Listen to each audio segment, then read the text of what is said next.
Luis Alem, bienvenido a la mañana de Juan Domingo en esta emisión tan,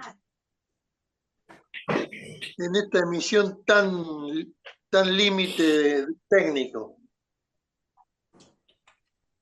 Buenos días, compañeros. Feliz Juan Domingo para todos. Feliz Día de la Patria, ¿no? También. Bueno, les quería llevar en un viaje así por el tiempo y por las desgracias que suele sufrir nuestro país, ¿no?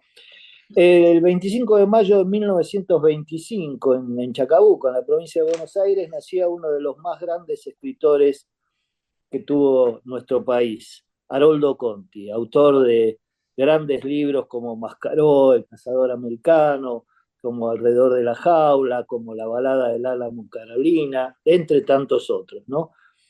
Haroldo Conti, en enero de 1976, le escribe una carta a Roberto Fernández Retamar, que por entonces presidía la Casa de las Américas, la importantísima institución cultural de Cuba, ¿no? Y le cuenta que a través de conocidos militares que tenían en el país, le habían advertido que se venía la represión, que se venía la dictadura y que las víctimas iban a ser 30.000. El 5 de mayo de 1976, Haroldo Conti fue secuestrado. 14 días después, el 19, el dictador Videla se reunió con Ernesto Sábato, con Jorge Luis Borges, con Ratti y con el cura Leonardo Castellani. Castellani fue el único que pidió expresamente por la suerte de Haroldo Conti.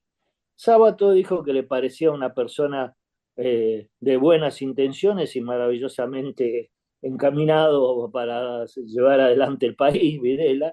Borges dijo que era un caballero. Todos sabemos que después Borges cambió, a pesar de que siempre fue un hombre de derecha, terminó repudiando a la dictadura, ¿no? Porque le llegaron noticias de las cosas que hacían y, bueno, se sintió un poco horrorizado por eso. De Sábato no sabemos nada hasta que presidió la CONADEP por elección de Raúl Alfonsín para ese fin. La desaparición de Conti fue una más dentro de toda la marea de desapariciones que afectaron no solo a la política, sino a la cultura, al arte, a todo aquello que tenía que ver con una vida intensa que tenían los argentinos en los gobiernos democráticos, que por cierto desde el 55 en adelante habían sido bastante pocos. ¿Qué ocurrió con todo esto? Pasaron años para que la desaparición de Haroldo Conti fuera juzgada o fuera fuera objeto de investigaciones acerca de lo que había ocurrido con él y con otras víctimas en lo que eran los circuitos represivos de la capital. Él estuvo como Oestergel en los circuitos del Vesubio, todo eso, como Raimundo Gleiser, también otro gran intelectual, cineasta, ¿no? Y eso fue posible porque un presidente que asumió como tal un 25 de mayo también cumplió con lo que era una demanda social, un reclamo, que era terminar con la impunidad, ¿no? Porque la impunidad, como decía Eduardo Luis Duhalde, sobre la impunidad no se construye democracia. Todo eso fue también objeto de una intensa política de derechos humanos que se desarrolló desde aquel 25 de mayo del 2003. Hoy esa política está siendo destruida sistemática, metódicamente, por este gobierno cipayo, entreguista, miserable, que ha reducido a la Secretaría de Derechos Humanos a una subsecretaría. Ha eliminado de las funciones que tenían la mayor parte. Ha subsumido algunas de las instituciones, como el Archivo Nacional de la Memoria o como el Museo ubicado en la Escuela de Mecánica de la Armada, dentro de lo que es un centro de la UNESCO, ¿no? Eso como parte de una política que además incluye la cesantía, la expulsión del mercado de trabajo de enorme cantidad de compañeros que desempeñaban sus funciones en las áreas de derechos humanos. Eso frente a un silencio casi diríamos cómplice de gran parte de la dirigencia política argentina que no se ha pronunciado expresamente por esto, lo cual debería llamarnos a una profunda reflexión. estamos dejando que se arrase con todo, que se arrase con los derechos humanos, que serían el programa de gobierno de cualquier gobierno que se pretenda democrático. También ha arrasado con todo lo que son los institutos de investigaciones históricas. Desapareció el Instituto Juan Perón, el Instituto Eva Perón fue subsumido dentro de un museo, se unieron institutos como el Irigoyeniano y el Juan Manuel de Rosas, y se los priva del presupuesto, con lo cual sus funciones casi prácticamente desaparecen. ¿Mm? De manera... perdón, Martín, estás Sí, con el micrófono abierto. sí, perdón. No, está bien.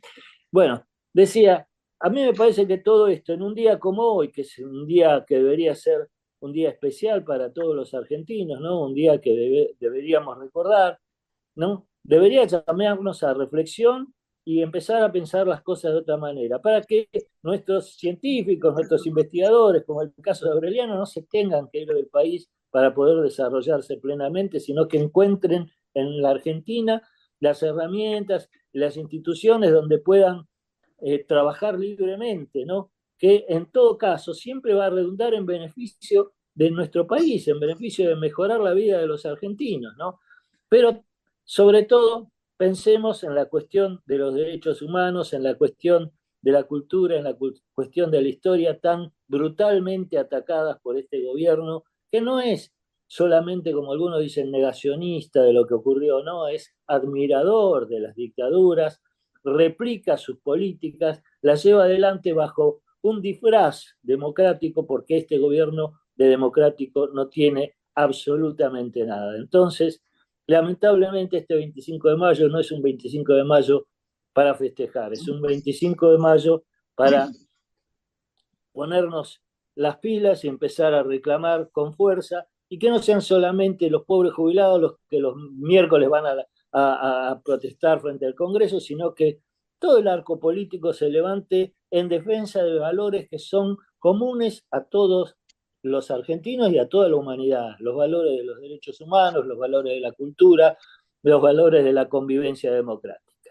Esperemos que eso ocurra pronto. Y Luis, recordemos también que si no ponemos el acento en esto, más víctimas vamos a tener, como fue el caso de Haroldo Conti. Bueno, a pesar de todo eso, feliz Juan Domingo para todos, compañeros. Luisito, te Sí, quería, te sí. quería hacer una especie de reflexión, que de algún modo se ha ido perdiendo la palabra libertad, se la han afanado estos chabones. Deberíamos inventar algo para que esas palabras vuelvan a quien mejor las usa, ¿no? Sí, bueno, vos sabés que Julio Cortázar en 1981, en un discurso que dio en España con motivo de un encuentro que era de repudio también a la dictadura en aquellos momentos, hizo un discurso notable sobre lo que es el valor de la palabra. Y él advertía entonces cómo habíamos dejado que la derecha se apropiara de ciertos términos, ¿no? Si no hablamos de la patria, porque pensamos que es un término que usan los militares, no decimos que somos nacionalistas porque nos van a confundir con nazis y cosas por el estilo. Claro, Hoy hablamos de la libertad o de la justicia, es decir, cualquiera dice vamos a ir a la justicia cuando dice vamos a ir a los tribunales. ¿Y ustedes creen que los jueces, de los cuales nos hablaba Ricardo hace un rato, y que además de usar esos vehículos incautados a los narcos, acumulan millones de pesos en multas que nunca han pagado y que no pagarán jamás? Lo que ujú, cual quiere decir que quienes deberían administrar justicia lo primero que hacen es burlar las leyes y las normas y no preocuparse por eso.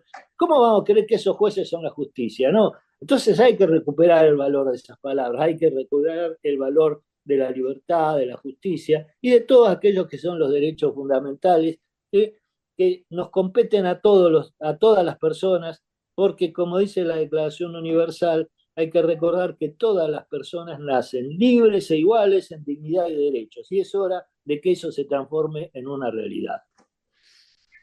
Luis Hipólito Alem, ex subsecretario de Derechos Humanos de la Nación en la gestión de Eduardo Luis Duhalde, muchas gracias por tu columna de hoy.